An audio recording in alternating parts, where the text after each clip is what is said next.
उज्जैन के चिमनगंज थाना क्षेत्र में एक लुटेरी दुल्हन गिरोह का पर्दाफाश हुआ। इस गिरोह ने एक युवक से शादी के बहाने 3.5 लाख रुपए की ठगी कर दी। पुलिस अधीक्षक प्रदीप शर्मा ने बताया कि यह मामला उज्जैन के गायत्री नगर का है, जहां एक युवक अखिलेश पाटीदार ने शादी के लिए एक लड़की से संपर्क किया था। पुलिस अधीक्षक प्रदीप शर्मा ने बताया कि अखिलेश को एक महिला पुष्पा सोनी ने एक लड़की सोनाली पाटिल से मिलवाया था। सोनाली ने अखिलेश को बताया कि वह महाराष्ट्र के जलगांव की रहने वाली है। अखिलेश के परिवार ने सोनाली को पसंद किया और दोनों की शादी 28 जनवरी को चिंतामण मंदिर में हुई।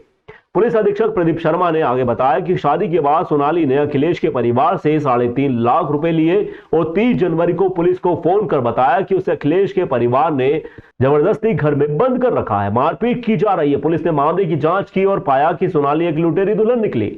उसने अखिलेश के परिवार को ठगी का शिकार बनाया।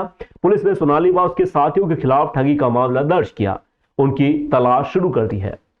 ये चिमनगंज थाना क्षेत्र में अखिलेश पाटीदार हैं, गायत्री कॉलोनी के निवासी हैं। इनके द्वारा एक शाजापुर की महिला पुष्पा सोनी के माध्यम से जब अपनी शादी की बातचीत पेश की गई तो उन्होंने इनकी एक महिला से शादी कराई। महिला मूलतः जलगांव की रहने वाली है और जैसा कि आप लोग जानते हैं कि इस तरह के गैंग्स में ये लोग शादी करने के बाद 2 दिन बाद जो सामान होता है उसको लेकर पूरा फरार हो जाते हैं। महिला इसी प्रयास में थी। इसी दौरान परिवार को शंका हुई और उन्होंने पुलिस को सूचना दी। पूरा एंटीसीडेंट्स को वेरीफाई किया गया, इसमें महिला को गिरफ्तार किया गया। साथ ही ये जो पुष्पा सोनी जिनने मीडिएटर का काम किया, इन्होंने 3.5 लाख रुपए लिए ये शादी कराने के लिए, उसको इसमें आरोपी बनाया गया। उसके लिए भी हमारी टीम रवाना है। इसमें मामला पूरा दर्ज किया गया और भी जो इनके साथी और अगर इनने इस तरह की धोखाधड़ी और कहीं की है उसके संबंध में पूछताछ की जाएगी और उन सभी केसेस में कार्रवाई की जाएगी। उज्जैन के देसाई नगर क्षेत्र में एक जन्मदिवस पार्टी के दौरान हिंसक झड़प हो गई। घटना तब हुई जब एक व्यक्ति ने डीजे की आवाज कम करने के लिए कहा, लेकिन जन्मदिन मना रहे लोगों ने इसे अनदेखा कर दिया। एसपी प्रदीप शर्मा ने बताया, जोगेंद्र सिंह गौड़ ने डीजे बजाने वालों से कहा कि जरा आवाज कम कर लो, लेकिन वे मानने को तैयार नहीं थे। इसके बाद दोनों पक्षों में झड़प हो गई। जन्मदिन मना रहे लोगों ने जोगेंद्र सिंह गौड़ व उनके परिवार के सदस्यों पर हमला बोल दिया। इस हमले में जोगेंद्र सिंह गौड़ के अलावा विजय गौड़, रोहित गौड़, सुमित गौड़ व अंकित गौड़ भी घायल हुए। एसपी प्रदीप शर्मा ने बताया कि माधवनगर पुलिस ने स्वयं त्रिपाठी, तरुण गिरी, राज मेहता व जग्गू पासी के खिलाफ जानलेवा हमला के मामले में केस दर्ज किया है। साथ ही एसपी प्रदीप शर्मा ने लोगों से अपील की है कि सड़कों पर जन्मदिवस आयोजन ना मनाएं। अगर जन्मदिन हो तो इस बात का ध्यान रखा जाए कि किसी अन्य व्यक्ति को परेशानी ना हो। ऐसी स्थिति में संबंधित व्यक्तियों के खिलाफ कार्रवाई करना जरूरी है। स्वयं त्रिपाठी ये पूर्व से रिकॉर्डेड बदमाश है। इसके ऊपर 3-4 मामले दर्ज हैं। ये अभी कुछ दिन पूर्व अड़ीबाजी के मामले में भी जेल गया था। अभी ये करीब 4-5 दिन पूर्व भी छूट के आया। ये अपने साथियों के साथ जन्मदिन मना रहा था। इसी के बगल में इनके एक पूर्व से विवाद चल रहा है। अंकित और उनके परिवार से, इन दोनों परिवारों का आपस में पूर्व से विवाद चल रहा है। 7-8 महीने पूर्व भी इनके बीच में क्रॉसफायरिंग हुई थी। जब अंकित इसकी गतिविधि को देखते हुए वीडियोग्राफी करने लगा तो स्वयं और उसके साथियों ने इनके परिवार के साथ मारपीट करी और गुंडागर्दी करते हुए इनके घर में भी प्रवेश किया। इसमें कुछ जो योगेंद्र सिंह जी हैं, स्वयं इनको चोट आई है, इसलिए उसमें धारा 307 और मतलब जो हत्या का प्रयास की धारा का इसमें इजाफा किया गया। इसमें 3 लोगों को भी हिरासत में लिया गया। मुख्य आरोपी स्वयं त्रिपाठी हमारी गिरफ्त में है। अभी जो वीडियो है उसके बेसिस पे अन्य सभी लोगों को चिन्हित किया जा रहा है। जो भी लोग इसमें शामिल है और जिनने घर में प्रवेश किया है और घटना को अंजाम दिया, उन सभी को गिरफ्तार किया जाएगा। उज्जैन पुलिस अधीक्षक द्वारा चलाए गए अभियान के तहत उज्जैन जिले की नागदा तहसील के विलाग्राम थाना पुलिस ने एक आरोपी राजू पिता लालू बंजारा निवासी भाखेड़ा को अवैध हथियार सहित गिरफ्तार किया है। विलाग्राम पुलिस थाना प्रभारी जितेंद्र पाटीदार ने बताया कि मुखबिर से सूचना मिलने के बाद हमने अपनी टीम को रवाना किया और आरोपी को हताई पालकी के गिट्टी मशीन खदान के पास से गिरफ्तार किया। जब हमने आरोपी को चेक किया तो उसके पास से 32 बोर की देसी पिस्टल व एक राउंड के साथ लगा हुआ मिला। आरोपी से सख्ती से पूछताछ की गई, लेकिन उसने लाइसेंस के बारे में कोई जानकारी नहीं दी। हमने धारा 25/27 के तहत मामला दर्ज कर आरोपी को सलाखों के पीछे भेज दिया है और पूछताछ में लगे हुए हैं कि आरोपी यह हथियार कहां से लाया और किससे लाया। पाटीदार ने बताया कि यह अभियान उज्जैन पुलिस अधीक्षक द्वारा चलाया गया है। हमारा उद्देश्य अवैध हथियारों को पकड़ना और अपराधियों को सजा दिलाना है। एक मुखबिर से सूचना मिली थी कि अताई पालकी गिट्टी खदान के पास एक व्यक्ति खड़ा है जिसके पास देसी पिस्टल और जिंदा राउंड है। यदि उसको तत्परता से पकड़ लिया जाएगा तो कोई घटना करने से वंचित हो सकता है। जिस पर से तत्काल टीम रवाना कर आरोपी के पास भेजा, जिसको पुलिस को देखकर वो भागने लगा, जिसके घेराबंदी कर उसको पकड़ा। पकड़ने पर उसके कमर से एक पिस्टल और उसमें एक राउंड फंसा हुआ मिला। उससे पूछताछ करते उसने बताया कि कोई वैध लाइसेंस उसके पास नहीं होना पाया गया। विधिवत उसकी गिरफ्तारी करके और उसको थाने लाया गया है। पिस्टल के स्रोत के संबंध में उससे आगे पूछताछ जारी है। इस पर से आरोपी को राउंड अप किया है। शासकीय जिवाजी वेधशाला उज्जैन द्वारा दिनांक 3 से 7 फरवरी तक आकाशीय अवलोकन शिविर का आयोजन किया जा रहा है। आकाश में 4 खगोलीय पिंडों के अवलोकन के लिए वही अपनी जिज्ञासा के समाधान का यह सबसे उपयुक्त अवसर रहेगा। डॉक्टर राजेंद्र प्रकाश गुप्त, अधीक्षक शासकीय जिवाजी वेधशाला ने बताया कि शिविर का समय शाम 4 बजे से रात्रि 8 बजे तक रहेगा। शिविर में 10 वर्ष से अधिक उम्र के प्रतिभागी सहभागिता कर सकते हैं। शिविर के अंतर्गत प्रतिभागियों को आकाशीय जानकारी प्रदान की जाएगी। 8 इंच व्यास के टेलीस्कोप से चंद्रमा की सतह के गड्ढे, पहाड़ आदि, सौर मंडल के सबसे बड़े ग्रह बृहस्पति की सतह की पट्टियों एवं उसके उपग्रहों, सौर मंडल के सबसे सुंदर ग्रह शनि को उसकी वलय के साथ रात्रि 7:20 तक, मंगल ग्रह को उसकी लाल आभा के साथ तथा पृथ्वी के नजदीक ग्रह शुक्र को उसकी चंद्रमा की तरह कलाओं के साथ अवलोकन करवाया जाएगा। डॉक्टर गुप्त ने बताया कि आकाशीय अवलोकन के लिए आकाश का खुला होना आवश्यक है। बादल होने की स्थिति में आप आकाशीय अवलोकन नहीं कर पाएंगे। आकाशीय अवलोकन के लिए वर्तमान समय में सबसे अच्छी स्थितियां हैं। पश्चिम दिशा में शुक्र ग्रह बहुत चमकदार हमको दिखाई दे रहा है। एकदम सर के ऊपर बृहस्पति ग्रह दिखाई दे रहा है और पूर्व की ओर लगभग 40 अंश ऊपर मंगल ग्रह दिखाई दे रहा है। शुक्ल पक्ष का बढ़ता हुआ चंद्रमा हमको आकर्षित कर रहा है अवलोकन के लिए। इन्हीं स्थितियों को दृष्टिगत रखते हुए वेधशाला में खगोलीय अवलोकन कैंप लगाया गया है। यह 3 फरवरी से 7 फरवरी 2025 तक रहेगा। इसमें हम 8 इंच व्यास के टेलीस्कोप से शुक्र ग्रह, जिसकी हमको चंद्रमा के समान कलाएं दिखती हैं, दिखाएंगे। शनि ग्रह भी शुक्र ग्रह से नीचे है, लेकिन वो बहुत कम समय के लिए दिख पा रहा है, तो उसको 6:45 से 7:15 बजे तक ही दिखाया जा सकता है। शनि ग्रह अपनी बलय के लिए प्रसिद्ध है। बृहस्पति ग्रह और उसके उपग्रह और उसकी सतह की पट्टियाँ टेलीस्कोप से हम बहुत अच्छे प्रकार से देख सकते हैं। और लाल ग्रह मंगल का भी अवलोकन होगा। चंद्रमा की सतह, उसके पहाड़ एवं गड्ढों का भी बहुत अच्छे प्रकार से अवलोकन किया जा सकेगा।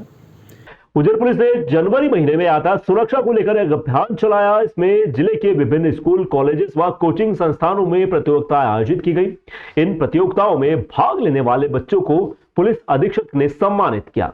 पुलिस अधीक्षक प्रदीप शर्मा ने बताया कि यह अभियान प्रदेश के मुख्यमंत्री डॉक्टर मोहन यादव के निर्देश पर चलाया गया था। उन्होंने कहा कि इस अभियान का उद्देश्य बच्चों को यातायात सुरक्षा के बारे में जागरूक करना था। प्रतियोगिता में पहले, दूसरे व तीसरे स्थान पर आने वाले बच्चों को पुलिस अधीक्षक ने सर्टिफिकेट, गिफ्ट्स व बैग देकर सम्मानित किया। इस अवसर पर पुलिस अधीक्षक ने बच्चों से संवाद भी किया, उन्हें यातायात सुरक्षा के बारे में जानकारियां भी दी। पुलिस अधीक्षक ने बताया कि यह अभियान सिर्फ जनवरी महीने तक ही नहीं चलेगा, बल्कि पूरे वर्ष चलाया जाएगा। उन्होंने कहा कि 2028 में सिंहस्थ के अवसर पर भी यह अभियान चलाया जाएगा और इन बच्चों को ट्रैफिक के लिए ब्रांड एम्बेसडर भी बनाया जाएगा। आज ट्रैफिक सिग्नल के उसमें रूल्स रेगुलेशन का कार्यक्रम था और मैंने एक ड्राइंग बनाई थी स्पीड पर जी। उसमें हाई स्पीड में जो केस होते हैं ना, एक्सीडेंट्स होते हैं, उसके ऊपर मैंने ड्राइंग बनाई थी। कितने साहब ने क्या बताया आपको? उन्होंने रूल्स रेगुलेशंस के बारे में बताया कि उसे फॉलो करना चाहिए और हमें गाड़ी चलाते समय है ना वो हेलमेट्स पहनना चाहिए। शासन द्वारा माननीय मुख्यमंत्री जी के निर्देश से यातायात सुरक्षा को लेकर पूरे महीने एक अभियान चलाया गया, जिसमें विभिन्न स्कूलों में, कॉलेजेस में, कोचिंग में कंपटीशन कराए गए थे। आज सभी बच्चों के साथ वन-ऑन-वन चर्चा की गई उन सभी को प्राइज़ डिस्ट्रीब्यूशन किया गया, उनके पेरेंट्स से बातचीत की गई, यातायात के जो नियम है उसके संबंध में उनको जानकारियाँ दी गई और उन सभी से अनुरोध किया गया कि भविष्य में होने वाले सिंहस्थ 2028 के लिए ये बच्चे ही हमारे ब्रांड एम्बेसडर हैं और यही शहर के सच्चे नागरिक हैं और इनको ही व्यवस्था संभालनी है, तो उसी दिशा में आगे बढ़े और उसी तरह से काम करें। बहुत अच्छा और बहुत फ्रूटफुल कार्यक्रम रहा और मैंने ट्रैफिक को निर्देशित किया है कि केवल इसको जनवरी में नहीं बल्कि पूरे महीने पूरे साल इस कार्यक्रम को जारी रखेंगे। बहुत सारे सूवेनियर्स और गिफ्ट ट्रैफिक की तरफ से बच्चों को डिस्ट्रीब्यूट किए गए। ये लगातार सभी स्कूलों में अभी हमारे कार्यक्रम जारी रहेंगे।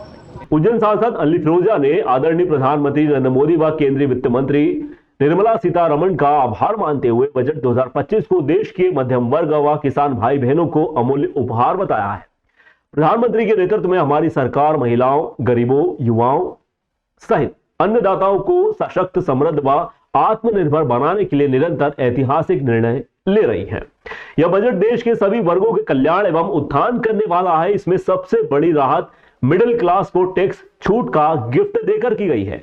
इसके साथ ही किसानों को केंद्रीय कैबिनेट ने 69,515 करोड़ की राशि से क्रियान्वित प्रधानमंत्री फसल बीमा योजना एवं पुनर्गठित मौसम आधारित फसल बीमा योजना 2025-26 तक जारी रखने की मंजूरी प्रदान की। इसके अतिरिक्त योजना के क्रियान्वयन में प्रौद्योगिकी का समावेश के लिए करीब 425 करोड़ के कोष से नवाचार और प्रौद्योगिकी के लिए फंड के निर्माण को भी मंजूरी दे दी गई है। आपने इस बजट पर प्रसन्नता व्यक्त करते हुए माननीय मोदी जी के इस निर्णय को देश के सर्वांगीण उत्कर्ष को समर्पित व सभी वर्गों के कल्याण एवं उत्थान के लिए ऐतिहासिक कदम बताया है। माननीय मोदी जी एवं केंद्रीय वित्त मंत्री का उज्जैन आलोट संसदीय क्षेत्र की समस्त जनता की ओर से आभार प्रकट किया गया। आज जो बजट प्रस्तुत हुआ है, मैं यशस्वी प्रधानमंत्री श्रीमान नरेंद्र मोदी जी और यशस्वी वित्त मंत्री श्रीमती सीतारमण जी का दिल की गहराइयों से बहुत बहुत धन्यवाद और आभार व्यक्त करता हूँ। ये जो बजट है यह सर्वव्यापी और सर्वस्पर्शी है। इसमें युवाओं का ध्यान रखा गया है, इसमें महिलाओं का ध्यान रखा गया है, इसमें किसान का ध्यान रखा गया है। इसमें सबसे बड़ी बात जो कि मध्यम परिवार हमेशा ये मानता आया है कि हमको आगे हम कैसे उन्नति करें, हम कैसे विकसित हों, सबसे ध्यान मोदी जी को उसका धन्यवाद, बहुत बहुत आभार वित्त मंत्री सीतारमण जी का कि मध्यम परिवार का खास करके इस बजट में जो ध्यान रखा गया है, उनको जो रियायतें दी गई है वो वास्तव में अद्भुत है। ये एक देश के विकास के लिए माइलस्टोन बजट साबित होगा। मैं पुनः माननीय प्रधानमंत्री जी और वित्त मंत्री जी को दिल की गहराइयों से आभार और धन्यवाद करता हूँ। मध्य प्रदेश हाउसिंग बोर्ड कार्यालय का करीब 1 करोड़ रुपए की लागत से कायाकल्प किया जा रहा है। यह कार्यालय उज्जैन के भरतपुरी में स्थित है। इसका निर्माण लगभग 35 साल पहले हुआ था। उस समय आने वाले ग्राहकों व अधिकारियों के लिए कुछ सुविधाएं उपलब्ध करवाई गई थी, लेकिन अब इन सुविधाओं को और भी बेहतर बनाने के लिए मध्य प्रदेश सरकार ने इस भवन के रिनोवेशन के लिए 1 करोड़ रुपए का बजट पास किया है। हाउसिंग बोर्ड के उपायुक्त यशवंत सिंह डोडिया व कार्यपालन अभियंता निर्मल कुमार गुप्ता ने बताया कि इस भवन के नवीनीकरण में आने वाले ग्राहकों की सुविधाओं पर विशेष ध्यान दिया जा रहा है। इसमें वेटिंग एरिया, टॉयलेट, एकल खिड़की सिस्टम, आरामदायक बैठक व्यवस्था एवं अत्याधुनिक वीडियो कॉन्फ्रेंसिंग रूम का निर्माण किया जा रहा है। साथ ही अधिकारियों व कर्मचारियों के लिए सर्व सुविधा युक्त चैम्बर व कार्यालय का निर्माण किया जा रहा है। इस पूरे प्रोजेक्ट पर अलग अलग फेस में काम किया जा रहा है ताकि ऑफिस की व्यवस्था भी चलती रहे और नवीनीकरण का काम भी समय पर पूरा होते रहे। जल्दी यह काम पूरा कर लिया जाएगा। मध्य प्रदेश हाउसिंग बोर्ड कार्यालय एक नए व आधुनिक रूप में तैयार हो जाएगा। अतिरिक्त प्रशासकीय स्वीकृति हमको शासन से मिली है और उस प्रशासकीय स्वीकृति के आधार पर हम ये विधिवत निविदा आमंत्रित करके कार्य करा रहे हैं। और चूँकि कमिश्नरी है उज्जैन में और या कमिश्नर लेवल पर हमारा ये ऑफिस है, जिसमें डिप्टी कमिश्नर रैंक के अधिकारी बैठते हैं। और नीचे जहाँ मैं खड़ा हुआ हूँ ये हमारा संपत्ति प्रबंधन का कार्यालय है जी। ये सबसे नीचे इसलिए रखा है क्योंकि हमारी जो सम्मानीय जनता है और हमारे सम्मानीय हितग्राही हैं उनमें कुछ वृद्ध भी होते हैं, कुछ शारीरिक रूप से जिनको चैलेंज होता है, जो फिजिकली चैलेंज पीपल्स हैं, वो भी यहाँ आते हैं और उनको ऊपर ना चढ़ना पड़े तो हमने इसको भूतल पर ही रखा हुआ है। और रैंप वगैरह भी हम इसमें तैयार करा रहे हैं ताकि अगर 2 सीढ़ियाँ चढ़ने में दिक्कत आए तो रैंप से भी अंदर आया जा सकता है। तो जैसा आप देख रहे हैं अभी इसका रेनोवेशन का कार्य चल रहा है। नीचे ही हमने स्टेट ऑफिसर का चैम्बर बनाया है, स्टेट मैनेजर का चैम्बर बनाया है, जनता के बैठने की पूरी व्यवस्था की है। पीने के पानी का हम बहुत अच्छा यहाँ व्यवस्था कर रहे हैं। टॉयलेट बाथरूम जनता के लिए भी बहुत ही अच्छा सुलभ बना रहे हैं। मैं चाहूँगा एक बार आप टॉयलेट पर भी इसका अपना कैमरा। एक्चुअल में ये जो ऑफिस बिल्डिंग बना हुआ है जी, ये लगभग 35 साल पूर्व बना था जी। इसमें बहुत सारी चीज़ें, जैसे चूँकि हाउसिंग बोर्ड का जो ऑफिस है वो पब्लिक से रिलेटेड है, इसमें पब्लिक का आना जाना रहता है, तो 35 साल पुराना कंस्ट्रक्शन होने से बहुत सारा कुछ ऐसा था कि जैसे सब अपने टॉयलेट्स वगैरह हैं, पब्लिक को असुविधा होती थी। तो वो सबको देखते हुए चूँकि मुख्यालय लेवल पे भी ये डिसाइड हुआ कि ऑफिस को एक अच्छा लुक होना चाहिए, तो उस हिसाब से इसको कार्य करा रहे हैं। कितने का काम है और क्या क्या काम होना है सर इसके अंदर? ये लगभग 1 करोड़ रुपये का काम है। इसमें जितना पुराना जैसे खिड़कियाँ ख़राब हो रही तो उसको चेंज करिए, फ्लोरिंग ख़राब हो रही तो उसको चेंज कराए, टॉयलेट्स सब रिनोवेट करें और कुछ फर्नीचर वगैरह का रहेगा उसके बाद में करेंगे। अभी तो चूँकि काम चल ही रहा है अभी। ठीक सर। उज्जैन में अब रास्तों का चौड़ीकरण होने जा रहा है। चौड़ीकरण का कार्य तेजी से चल रहा है। कई लोग इसका समर्थन कर रहे हैं तो कई लोग समर्थन करते हुए व्यवस्था में सुधार की बात भी कह रहे हैं। कांग्रेस पार्षद अर्पित दुबे का कहना है कि नगर निगम में हुए सदन में भी इस बात को उठाया गया कि चौड़ीकरण किया जाए, लेकिन अतिक्रमण मुक्ति मार्ग भी बनाया जाए। केवल चौड़ीकरण करने से यातायात व्यवस्था में सुधार नहीं होगा। पार्षद अर्पित दुबे ने जानकारी देते हुए बताया कि लोगों के मकान तोड़ने से पहले नगर निगम में प्रशासन को अतिक्रमण की ओर ध्यान देना चाहिए। पहले चौड़ीकरण किए गए मार्ग पर कई तरह के लोगों ने अतिक्रमण सड़कों तक कर दिए हैं। चौड़ीकरण किया गया है या नहीं, अतिक्रमण के कारण वह समझ में नहीं आ रहा। लोगों को आने जाने में दिक्कतों का सामना करना पड़ रहा है। नगर निगम एवं प्रशासन पहले जमीनी स्तर पर बेहतरीन प्लान बनाए, उसके बाद अगर चौड़ीकरण का कार्य करेंगे तो एक बेहतरीन व्यवस्था रहवासियों को मिल सकेगी। जो चौड़ीकरण के लिए प्रस्ताव होना आए उसका हम चौड़ीकरण का समर्थन करते हैं, विरोध नहीं करते हैं। मगर जिस प्रकार पहले जिन रोडों का चौड़ीकरण हुआ है वहाँ की आज स्थिति देखी जाए तो अतिक्रमण पहले मुक्त करना ज़रूरी है। नगर निगम को एक ऐसा नियम बनाना चाहिए जिसे पहले अतिक्रमण खड़ा किया जाए, जो अतिक्रमण है उसको ख़त्म किया जाए, जिससे चौड़ीकरण की आवश्यकता नहीं पड़ेगी। शहर में देखने को मिलता है कि व्यापार व्यवसाय कुछ भी नहीं है। पूर्व में भी आप तोपखाना चल जाइए, मालीपुरा चल जाइए, अपना कमरी मार्ग चल जाइए। और वर्तमान में अभी हाल केडी गेट का जो चौड़ीकरण करा है, आज भी वर्तमान में वहाँ पर 200-250 वाहन रोड पे पड़े रहते हैं, जो बिल्कुल खंडर के रूप में पड़े हुए हैं वाहन। और नगर निगम पास जाओ तो नगर निगम बोलती है कि आपका ट्रैफिक वाले इसको हटाएंगे, और ट्रैफिक वाले के पास जाते हैं तो नगर निगम को कहते हैं। तो ये असमंजस की स्थिति है, जिसके कारण आज पूरा शहर परेशान है। अतिक्रमण के कारण सब दूर गली कूचों में आने जाने वाले व्यक्तियों को समस्या का सामना करना पड़ता है। मध्य प्रदेश शासन व देश विदेशों के कई शासकीय व अशासकीय संगठनों के संयुक्त तत्वाधान में 3 दिवसीय वैश्विक यूनाइटेड कॉन्शियसनेस कॉन्क्लेव 2025 का आयोजन 14 फरवरी से 16 फरवरी तक कालिदास अकादमी में किया जा रहा है। वैश्विक संयोजक यूनाइटेड कॉन्शियसनेस के डॉक्टर विक्रांत सिंह तोमर ने बताया कि इस ऐतिहासिक आयोजन में विश्व के 22 देशों के विद्वान नागरिक, विचारक, आध्यात्मिक गुरु भाग ले रहे हैं। कार्यक्रम की विशेषता यह है कि सभी 22 देशों के प्रतिनिधि अपने साथ अपने अपनी मातृभूमि का जल, लकड़ी व मिट्टी लेकर आ रहे हैं। इन सभी देशों के जल को एकत्रित कर वहां महाकाल का अभिषेक किया जाएगा। लकड़ी को एकत्रित कर महायज्ञ का आयोजन किया जाएगा। इसके साथ ही सभी देशों की मिट्टी को मिलाकर एक विशेष प्रतिमा का निर्माण किया जाएगा, जिसे प्रधानमंत्री नरेंद्र मोदी को भेंट किया जाएगा। डॉक्टर विक्रांत सिंह तोमर, वैश्विक संयोजक यूनाइटेड कॉन्शियसनेस, ने बताया कि यह पूरा कार्यक्रम प्रधानमंत्री नरेंद्र मोदी द्वारा कहे गए इन प्रेरणादायक वाक्यों को समर्पित है कि युद्ध करके नहीं, भाईचारे से मिलकर रहे तो ही विश्व तरक्की कर सकता है। इस कार्यक्रम के माध्यम से यह संदेश दिया जा रहा है कि हर शरीर 5 तत्वों से बना हुआ है, उसी में मिल जाना है। 14, 15, 16 फरवरी कालिदास एकेडमी उज्जैन में यूनाइटेड कॉन्शियसनेस ग्लोबल कॉन्क्लेव का आयोजन हो रहा है। ये ग्लोबल कॉन्क्लेव का उद्घाटन 14 तारीख को दोपहर 2 बजे मध्य प्रदेश के माननीय मुख्यमंत्री श्री मोहन यादव जी द्वारा किया जाएगा। इस प्रोग्राम में शिक्षा मंत्री श्री इंदर सिंह परमार जी, संस्कृति मंत्री श्री धर्मेंद्र सिंह जी और श्री गौतम टेटवाल जी एम्प्लॉयमेंट मिनिस्टर रहेंगे। समापन 16 तारीख को शाम को 6 बजे होगा, जिसका समापन के मुख्य अतिथि मध्य प्रदेश के राज्यपाल महोदय श्री मंगूभाई पटेल जी रहेंगे। गजेंद्र सिंह शेखावत जी रहेंगे, माननीय minister of culture and tourism government of India. PWD मंत्री माननीय राकेश सिंह जी रहेंगे और डॉक्टर विनय सहस्त्रबुद्धे जी इस प्रोग्राम के समापन में रहेंगे। इस प्रोग्राम में 22 देशों की विभूतियां आ रही हैं और ये 22 देशों की विभूतियां अपने अपने देशों से नदियों का जल ला रही हैं। जल एकत्रित करके भगवान महाकाल का जल अभिषेक किया जाएगा और दुनिया को संदेश दिया जाएगा कि हमारी दुनिया का जल एक है, सभी की धमनियों में बहने वाला रक्त एक है और हमारी चेतना भी एक है।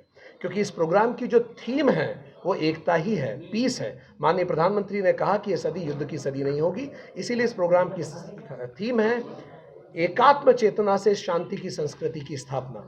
ये सभी देशों के लोग अपने अपने देशों से मिट्टी ला रहे हैं 100 ग्राम। वो मिट्टी को इकट्ठा करके धरती का एक मॉडल बनाया जाएगा। 22 देशों की मिट्टी का मॉडल इस संकल्प के साथ बनाया जाएगा कि माननीय प्रधानमंत्री को उस धरती का मॉडल हम भेंट करेंगे, क्योंकि उन्होंने G20 के दौरान नारा दिया था, 1 अर्थ 1 फैमिली 1 फ्यूचर। ये सब 10 सेंटीमीटर की लकड़ी भी ला रहे हैं। सारी लकड़ी एक साथ इकट्ठी करके यज्ञ की अग्नि प्रज्वलित की जाएगी और अग्नि तत्व का भी आह्वान करेंगे। इस प्रकार वायु के लिए प्राणायाम करेंगे। आकाश में हम सभी हैं, 5 महाभूतों का आह्वान करके ये संदेश दुनिया को देंगे कि उन्हीं 5 महाभूत से हम आएंगे, उसी में हम चले जाते हैं। इसीलिए एक दूसरे के साथ शांति से रहें। 14 तारीख को शाम को 7 बजे कालिदास एकेडमी में कैलाश खेर, माननीय कैलाश खेर जी पद्मश्री, वो लाइव कॉन्सर्ट करेंगे। पूरा प्रदेश और जो लोग आना चाहे आमंत्रित हैं। इसका कोई शुल्क नहीं है। इसका अगर आपको टिकट चाहिए तो महाकाल वाणिज्य केंद्र में अक्षरा किड्स एकेडमी में इसका निःशुल्क टिकट उपलब्ध है। First come first serve basis पे टिकट दिए जा रहे हैं ताकि सब लोग इससे लाभान्वित हो सकें। मुख्यमंत्री डॉक्टर मोहन यादव जी की चेतना, ये शुरू से उनका एक विरासत से विकास और उस दृष्टि से लेकर पूरे विश्व में शांति का संदेश इस उज्जैन से जाना चाहिए। इसके कारण ये 5 महाभूतों को लेकर यह आयोजन उज्जैन में 3 दिवसीय किया जा रहा है। आयोजन में पंजीकृत संस्थाएं के साथ साथ में आम विद्यार्थी और आम जनता भी आमंत्रित की है। आप सब लोग सादर आमंत्रित हैं।